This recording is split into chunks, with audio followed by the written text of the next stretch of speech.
Pengangguran adalah keadaan tanpa pekerjaan yang dialami oleh segolongan tenaga kerja yang telah berusaha mencari pekerjaan tetapi tidak memperoleh pekerjaan itu.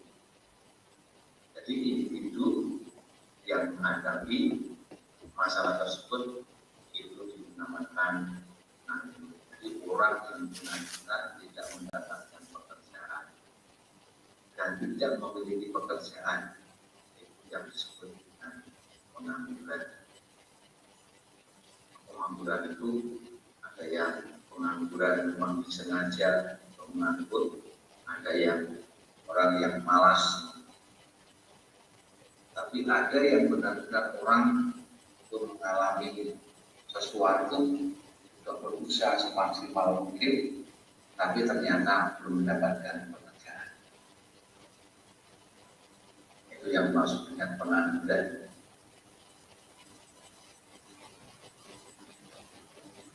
Mari kita lihat sebenarnya pengangguran itu ada beberapa jenis. Tadi. Yang pertama jenis pengangguran itu kita lihat berdasarkan penyebabnya apa. Apa yang menyebabkan seseorang menganggur?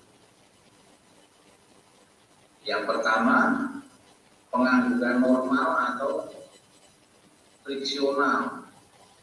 Ini adalah pengangguran yang disebabkan adanya kesulitan mempertemukan antara pihak yang membutuhkan tenaga kerja dengan pihak yang memiliki tenaga kerja atau angkatan kerja. Jadi tidak ada komunikasi, tidak ada kesepakatan, tidak ada pertemuan dari mereka. Ini disebut normal. Dari dia memiliki pekerjaan dengan dia tidak memiliki pekerjaan atau yang kedua, pengangguran siklikal. Pengangguran ini disebabkan adanya kemunduran ekonomi yang menyebabkan perusahaan itu tidak mampu untuk menampung tenaga kerja. Jadi, ada memang perusahaan, tetapi karena tingkat perekonomiannya menurun, pendapatannya menurun, maka suka dan suka mereka harus mengurangi tenaga kerja yang dimiliki, atau bahkan mereka tidak mampu menampung angkatan kerja yang sebenarnya sesuai dengan yang diharapkan oleh perusahaan.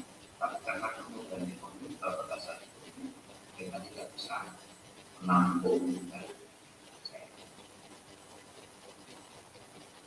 Yang berikutnya adalah pengangguran struktural. Apa itu pengangguran? Pengangguran yang disebabkan oleh penganggur yang mencari lapangan pekerjaan, tetapi tidak mampu memenuhi persyaratan yang ditentukan oleh pembuka lapangan kerja,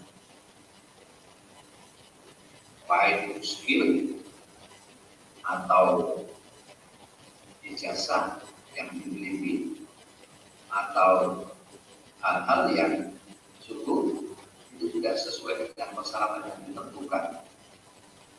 Misalnya harus memiliki indeks prestasi sekian dalam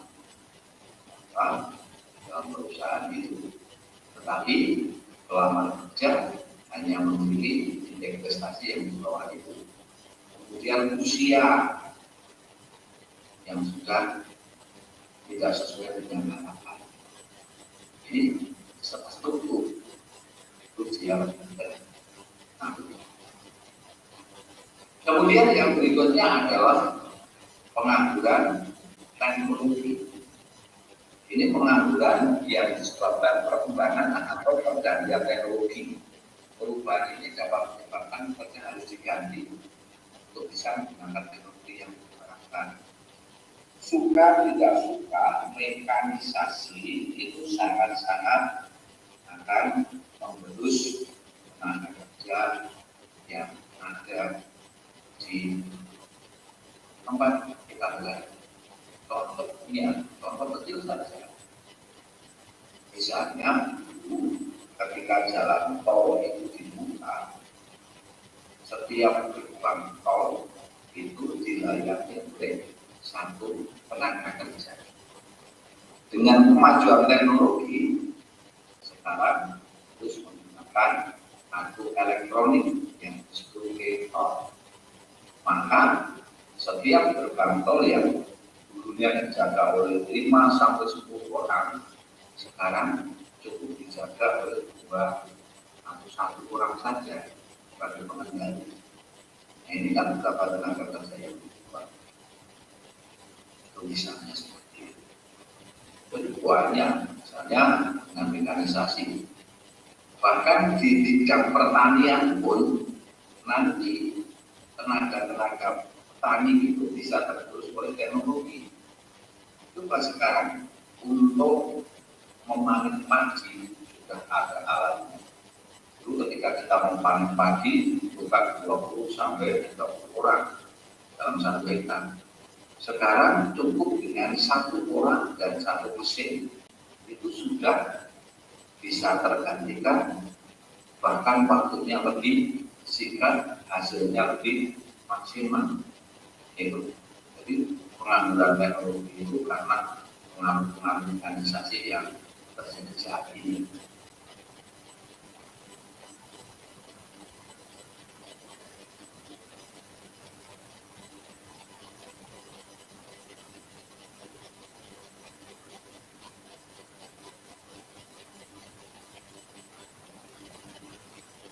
Yang kedua, kita lihat pengangguran berdasarkan dengan ciri-cirinya. Yang pertama, pengangguran terbuka. Apa yang dimaksud dengan pengangguran terbuka? Ini adalah misalnya suatu tenaga kerja itu sungguh tidak mempunyai pekerjaan. Pengangguran jenis ini cukup banyak karena memang belum mendapat pekerjaan, padahal telah berusaha secara maksimal mungkin amat mati. Maka mungkin ada hal-hal yang tidak memenuhi persyaratan seperti jenis pengangguran yang kita bahas di atas tadi. Kemudian ada pengangguran tersembunyi. Siapa yang disebut sebagai pengangguran tersembunyi? Tenaga kerja yang tidak bekerja secara optimal karena suatu alasan tertentu. Kerjanya part-time, kerjanya hanya saat-saat tertentu. Ini tersembunyi kelihatannya bekerja, tetapi dia belum memenuhi target sesuai yang diharapkan. Kemudian ada pengangguran bermusim. Nah, pengangguran ini diakibatkan oleh siklus ekonomi yang fluktuatif karena pergantian musim. Biasanya dalam bidang pertanian, saat-saat tertentu dalam pemanenan itu mereka butuh tenaga kerja banyak. Pada musim tertentu tidak. Pada musim penghujan dibutuhkan tenaga sekian. Dalam musim kemarau hanya dibutuhkan sekian. Itu yang pengangguran bermusim. Yang saat-saat tertentu dibutuhkan. Kemudian setengah menganggur. Itu adalah tenaga kerja yang bekerja secara optimal, tidak secara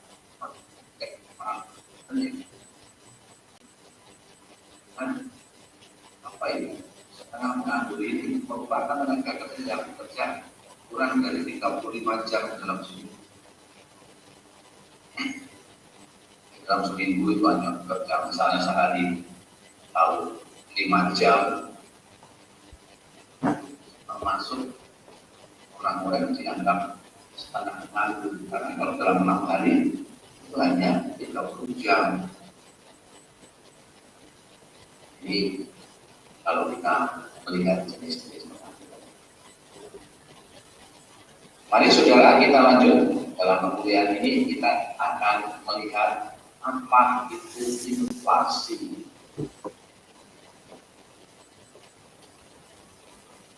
Kita lihat pengertiannya apa. Inflasi itu merupakan suatu proses meningkatnya harga-harga secara umum dan atau dengan kata lain, inflasi juga merupakan proses menurunnya nilai mata uang secara kontinu. Menurunnya nilai mata uang itu termasuk nanti berpengaruh pada daya beli. Misalnya, dolar itu dulu kalau dibandingkan dengan rupiah itu dulu sekitar 6.000, bahkan pernah 3.000, 4.000. Sekarang berapa? 15.000. Berarti kan nilai tukar kita itu turun. Maka dengan adanya turun nilai mata uang itu, maka terjadilah sebuah inflasi.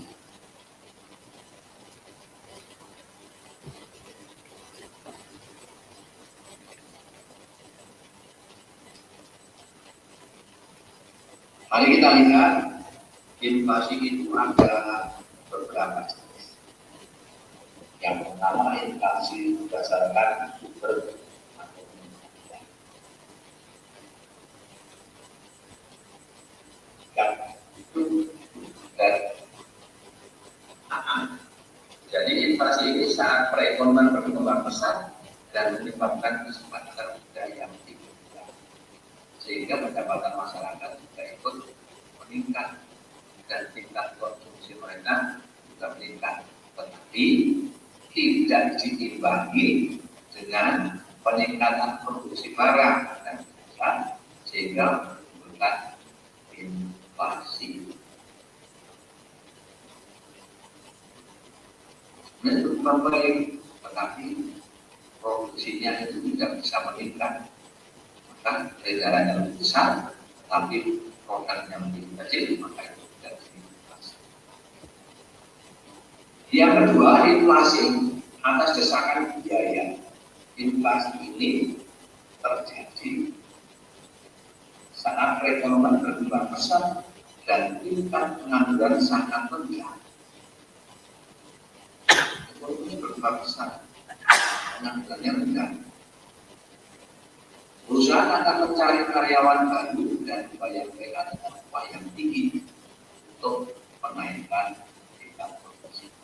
Ini menyebabkan biaya produksi meningkat dan menyebabkan kenaikan barang dan jasa yang menyebabkan inflasi. Karena harganya meningkat, walaupun produksinya meningkat, tapi kenaikan harganya juga akan menyebabkan kenaikan harga itu. Maka saat ini kalau kita lihat dalam beberapa waktu ini dan peningkatan harga gas akan menimbulkan inflasi yang besar. Yang berikutnya adalah inflasi diimpor.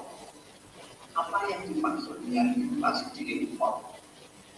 Inflasi ini terjadi karena kenaikan harga yang disebabkan oleh harga barang impor yang digunakan sebagai bahan mentah yang diproduksi teman-teman.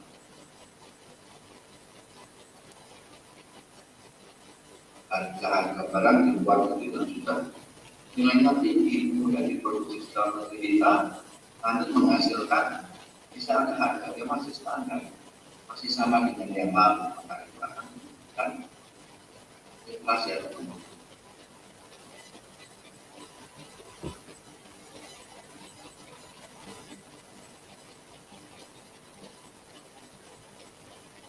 Yang kedua,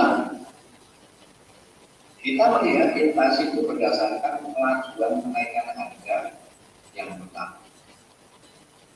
Harga naik, itu apakah bisa menimbulkan inflasi? Bisa, ada yang dikatakan inflasi merayap. Inflasi merayap ini adalah proses kenaikan harga yang tambah jalannya naik sedikit. Yang digolongkan pada inflasi ini adalah kenaikan harga yang tingkatnya melebihi 2% setahun. Tingkatnya hanya 2-3%, ini akan pengaruh besar. Yang kedua, inflasi sederhana. Maka secara rata-rata dari sebagian negara, tingkat inflasi itu mencapai 5 hingga 10%. Maka inflasi dengan tingkat seperti ini disebutkan sebagai inflasi sederhana. Masih wajar. Artinya kalau 5-10% itu dalam 1 bulan tidak sampai 0,5%. Kalau misalnya 0,5% itu masih dikatakan inflasi.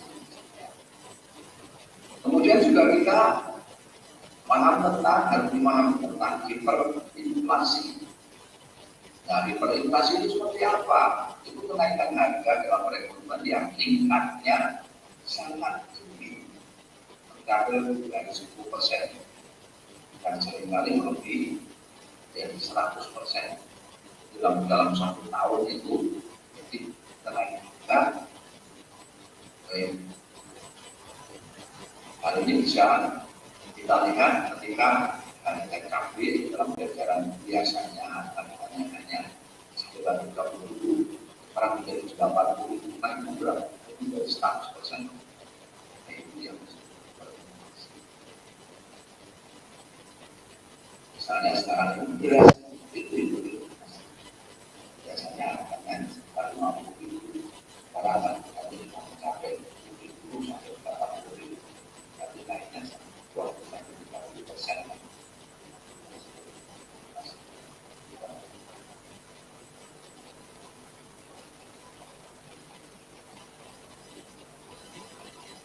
Kita lanjut.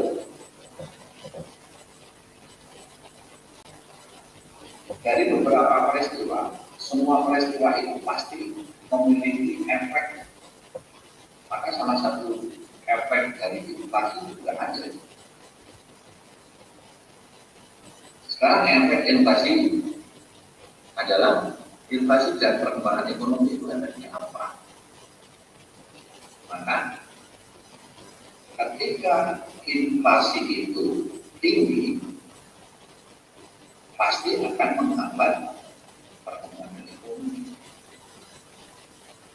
Kemudian biaya yang dikeluarkan itu terus-menerus naik, itu pasti akan menyebabkan kegiatan itu tidak produktif lagi, atau produktivitasnya tidak akan menentukan. Maka dalam situasi ini pemilik modal biasanya lebih suka menggunakan uangnya untuk tujuan spekulasi daripada kita investasi atau melakukan produksi itu tidak bisa jalan. Maka biasanya mereka akan melakukan spekulasi. Maka investasi produktif akan berkurang dan tingkat kegiatan ekonomi akan menurun. Sebenarnya, ya, mereka sudah tidak melakukan usaha, tapi menggunakan uangnya untuk investasi, maka dia akan menimbulkan pengangguran. Ya, seperti masih kita berbicara tentang efek dari inflasi. Yang kedua, inflasi dan kemakmuran masyarakat. Maka kalau kita berbicara tentang inflasi, efek buruknya atas kegiatan ekonomi negara adalah akan menimbulkan efek-efek secara individu maupun kepada masyarakat.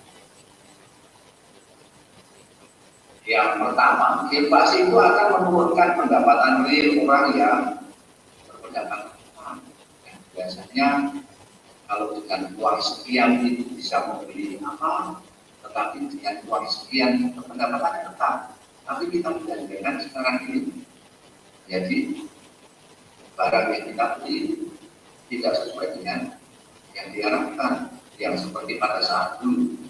Misalnya dulu uang 100.000 itu mampu untuk apa, jajan 10 orang, nah sekarang hanya mampu untuk 5-6 orang.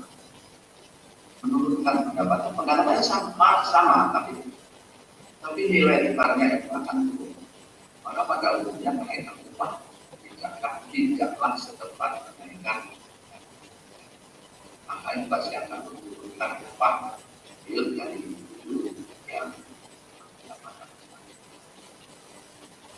Yang kedua, inflasi akan mengurangi nilai kekayaan yang berbentuk uang.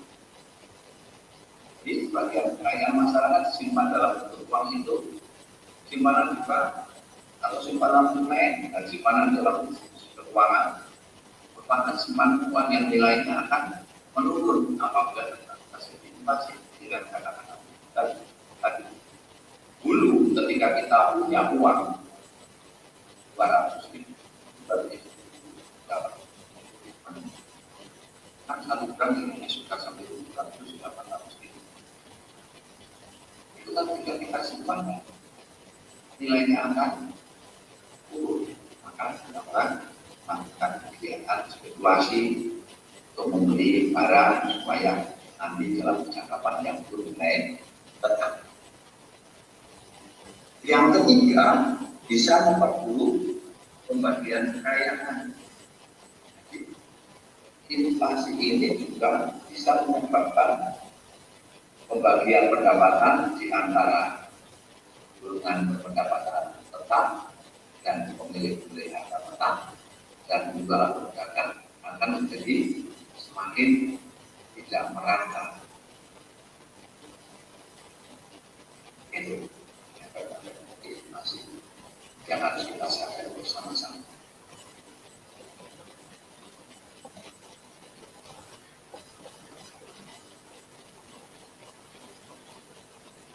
Nah, dari pengangguran, dari inflasi, maka kita bisa melihat ada kebijakan pemerintah yang aktif dan harus.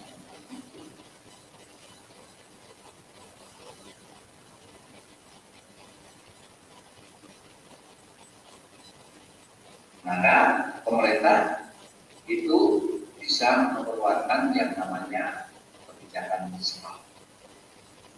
Apa itu kebijakan fiskal? Kebijakan fiskal itu adalah langkah-langkah pemerintah untuk membuat perubahan dalam bidang perpajakan. Ya, pengeluaran pemerintah dengan maksud untuk mempengaruhi pengeluaran agregat dalam bentuk perekonomian. Yang kaitan dengan perpajakan apa? Misalnya pajak, penghapusan pajak, supaya apa? Supaya orang-orang yang memiliki tugas itu betul-betul bayar dengan bisa tunggakan pajak itu orang-orang akan betul-betul membayar. Ketika mereka membayar itu akan meningkatkan perekonomian, dan perekonomiannya akan meningkat. Itu salah satu aja dalam fiskal. Salah satu contoh yang juga dan bidang-bidang yang lain masih banyak.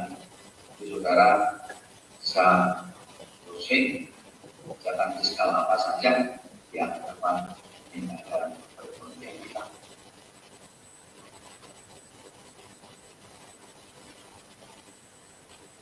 Yang kedua itu kebijakan moneter. Kebijakan moneter itu meliputi langkah-langkah pemerintah yang dilaksanakan oleh Bank Sentral. Kalau disebut tempat kita untuk mempengaruhi atau mengubah penawaran uang dalam perekonomian atau mengubah suku bunga dengan dengan maksud untuk mempengaruhi pengeluaran anggaran.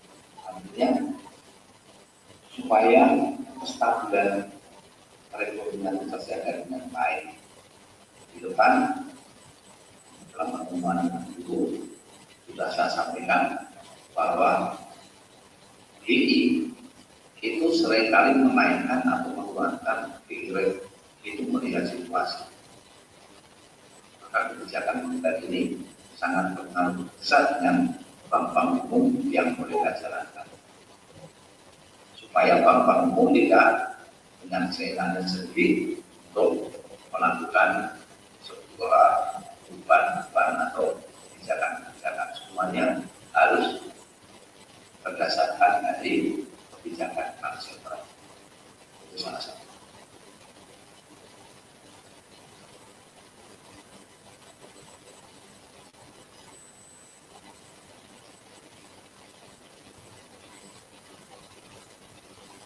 Mari kita lihat apakah itu kebijakan fiskal.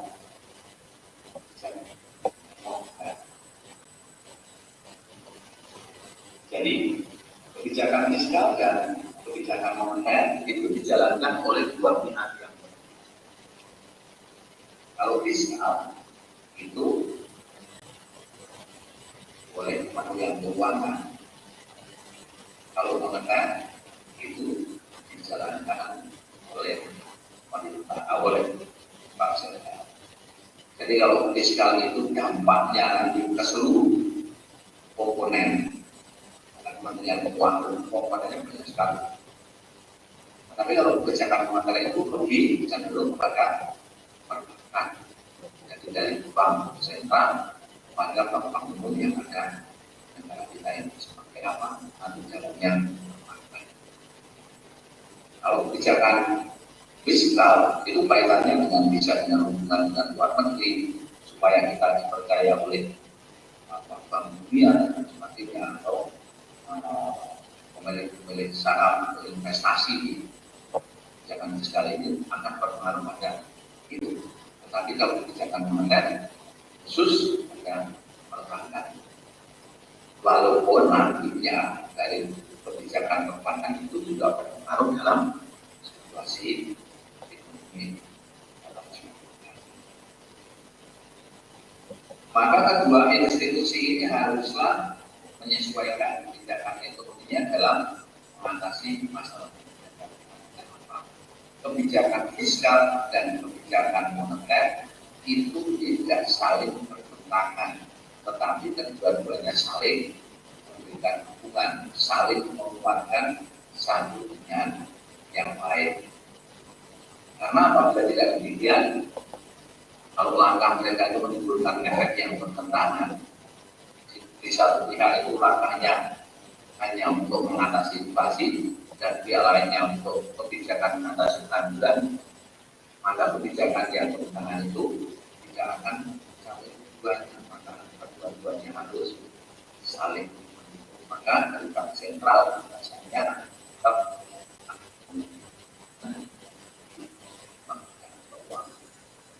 itu yang terjadi.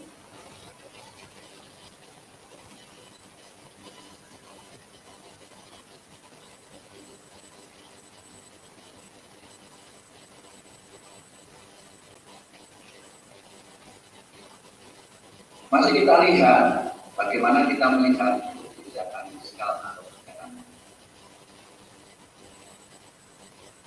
Dalam hal ini, baik dari bank sentral maupun dari pihak Kementerian Keuangan, itu di dalam menentukan kebijaksanaannya, masing-masing institusi itu perlu melihat hal-hal yang terjadi di dalam masyarakat. Maka langkah yang harus diambil untuk mengatasi kehancuran misalnya, bank sentral perlu menurunkan suku bunga dan Kementerian Keuangan menambah pengeluaran pemerintah yang dapat dibuat dengan pengurangan pajak. Pajak yang diturunkan oleh Kementerian Keuangan tadi yang saya sampaikan juga teks amnesti, pengampunan pajak, kemudian kelonggaran untuk tidak dikenakan denda. Di satu pihak suku bunga diturunkan sehingga pendapatan masyarakat itu akan meningkat. Maka langkah tersebut akan menyebabkan kenaikan dalam pengeluaran retail seperti yang kita pelajari tadi, seperti akibat kenaikan investasi, kenaikan pengeluaran dari pemerintah, dan kenaikan pengeluaran rumah tangga sebagai konsumsinya. Ini harus kita perhatikan, dan institusi itu pasti memperhatikan hal seperti itu. Yang berikutnya, untuk mengatasi inflasi,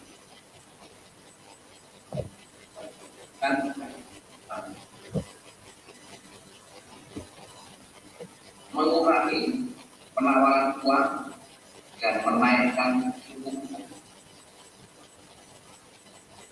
supaya inflasi kita terus, inflasinya naik terus, maka bank sentral harus mengurangi penawaran uang dan melakukan menaikkan suku bunga. Maka kebijakan moneter ini akan mengurangi investasi dan pengeluaran rumah tangga sebagai konsumsi dasar. Maka tugasnya Kementerian Keuangan itu perlu mengurangi pengeluaran dan menaikkan pajak individu dan perusahaan. Langkah tersebut dapat mengurangi pengeluaran pemerintah untuk mengurangi investasi dan mengurangi pengeluaran rumah tangga.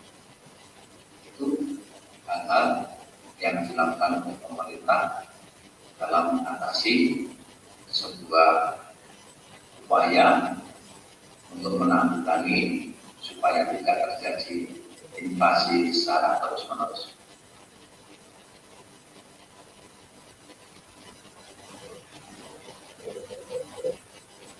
Berikutnya saudara, kita lihat kebijakan dari segi penawaran.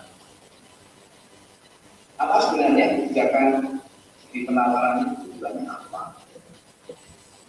Maka kebijakan segi penawaran ini bertujuan untuk mempertinggi efisiensi kegiatan perusahaan supaya perusahaan efisien sehingga menawarkan barang-barangnya dengan harga yang lebih murah atau dengan mutu yang baik, mengeluarkan barang dengan mutu yang lebih baik dengan harga yang murah.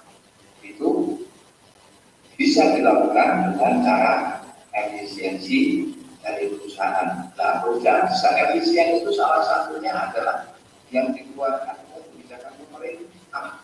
Pihak-pihak membeli dari perusahaan atau menurunkan pajak dari perusahaan. Maka ketika itu dilakukan, maka akan terjadi efisiensi dari pengurangan perusahaan dan nilai karena nilai jualnya barang-barang itu akan tidak terlalu tinggi. Kemudian bisa kita ambil bagian membuka penawaran-penawaran yang dilakukan oleh perusahaan-perusahaan itu. Misalnya membuat solusi sendiri dalam perusahaan dan lebih efektif sehingga mereka tidak butuh biaya transportasi untuk masyarakat, sehingga itu akan juga lebih menekan harga barang yang harus dijual. Itu kebijakan segi penawaran. Lanjut, masih kita berbicara tentang kebijakan dari segi penawaran. Maka bentuk kebijakan pemerintah tersebut untuk mengatasi masalah inflasi dan pengangguran adalah untuk mengatasi pengangguran. Tugasnya apa? Apa yang harus dilakukan? Mendorong lebih banyak investasi, mendatangkan investor-investor untuk menanamkan modal di dalam perusahaan. Sehingga ketika investasi itu datang, maka tenaga kerja yang ada di tempat kita secara otomatis akan masuk dalam dunia usaha itu.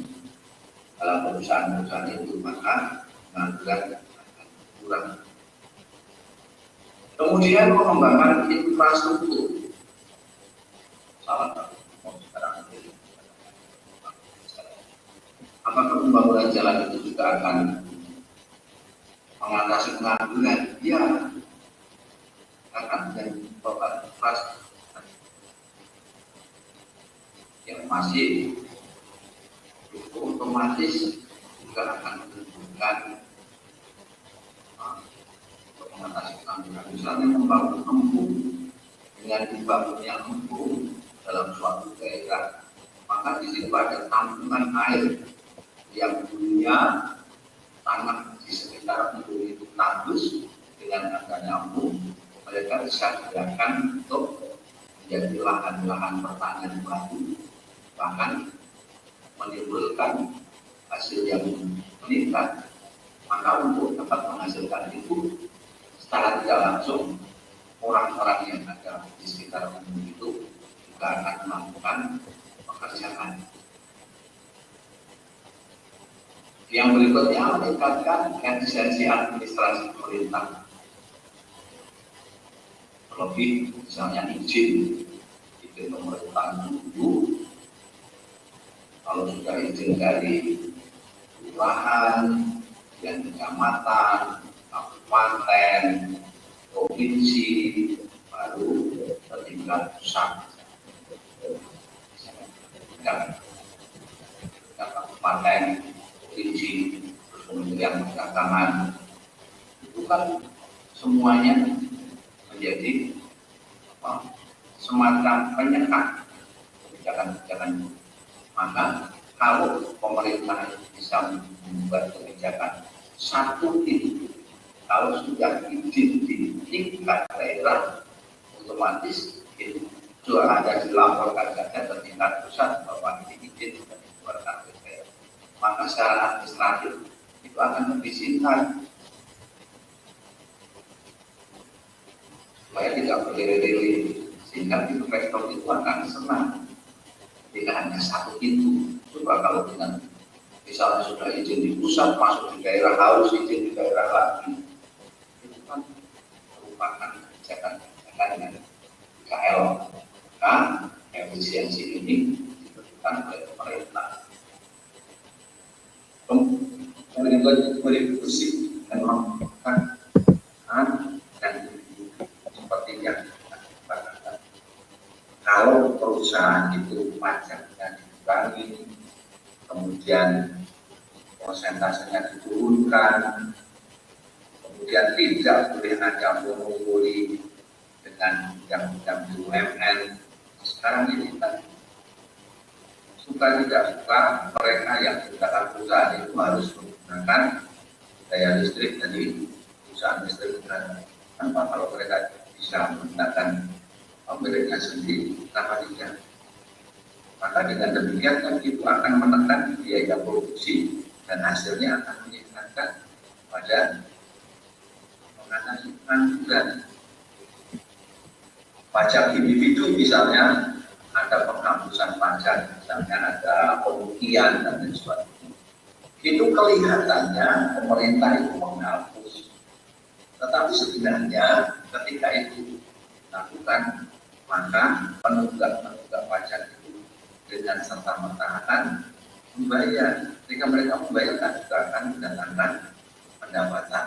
Nah, jika ada pendapatan bukan keluar dari pajak itu untuk kepentingan negara dibelanjakan lagi, dan itu juga akan mengatasi sebuah pengangguran. Yang kedua itu untuk mengatasi inflasi. Dalam melakukan langkah-langkah yang dapat mengurangi biaya produksi, ya, menstabilkan harga, mengurangi pajak impor, kemudian pajak ke atas bahan mentah, melakukan penetapan harga, menggalakkan tambahan produksi dan menggalakkan perkembangan teknologi. Nah, ini cara-cara untuk lebih mengatasi supaya tidak terjadi inflasi. Jadi bisa menurut macam harus dilakukan oleh pemerintah. Mengurangi pajak impor, bayangkan peristiwa yang terjadi yang viral di media sosial. Ada seseorang yang membeli jaket seharga 10 juta, tetapi dia dikenakan pajak impor itu 20 juta. Bayangkan. Ada seorang yang membawa emas dari Iran, itu harganya misalnya 100 juta, tapi begitu masuk di Indonesia, dia dikenakan pajak 200 juta pada harganya. Maka ketika mereka itu mengurangi pajak impor dari perusahaan-perusahaan yang mengambil barang dari luar negeri itu pajak impornya itu 0%, otomatis juga akan menekan biaya produksi yang dilakukan oleh perusahaan. Kemudian pajak ke atas bahan mentah, bahan mentah yang kita ekspor juga kena pajak. Yang kita kalau impor bahan mentah juga kena pajak. Kalau itu dihitungkan sehingga nanti ketika menjadi bahan haji akan nilainya lebih tinggi dibandingkan kalau kita walaupun hasilnya lebih tinggi. Jadi daripada kalau kita menahan biaya impor yang tinggi, melakukan penetapan harga banyak akan sesuai dengan permintaan pasar, menggalakkan pengembangan produksi dan menggalakkan pengembangan teknologi. Dengan pengembangan teknologi yang tepat, yang tinggi, maka hasilnya akan maksimal. Termasuk produksi pertanian. Sekarang ini menanam padi tidak perlu menggalakkan sekian banyak orang, tetapi cukup dengan 1% kita dapat kita untuk ini. Padahal kalau kita menggunakan manual dalam satu ikat bisa berapa orang dan menamai itu salah satu contoh perkembangan teknologi yang bisa meningkatkan produksi. Kemudian kalau memetik padi biasanya kalau dengan sekian orang itu masih banyak ketika dipotong itu padinya masih berantakan di sana kemari. Sekarang kita menggunakan mesin. Begitu masuk mesin, mereka sudah terpisahkan antara dahan-dahan, kemudian padinya tinggal sudah masuk karung, turun yang siap untuk dijemur. Mungkin ke depan, begitu dipotong, keluar sudah langsung menjadi beras. Itu kemajuan teknologi yang bisa meningkatkan produksi. Tetapi juga pasti ada manfaatnya, yaitu ketika pengangguran dan pendidikan. Saya kira itu saudara-saudara sekalian yang kita pelajari dalam pertemuan yang tersebut ini. Semoga bisa menjadi bekal saudara-saudara kita hidup di tengah-tengah masyarakat. Dan ini menjadi bekal saudara di dalam membantu pemerintah untuk mengatasi penanganan.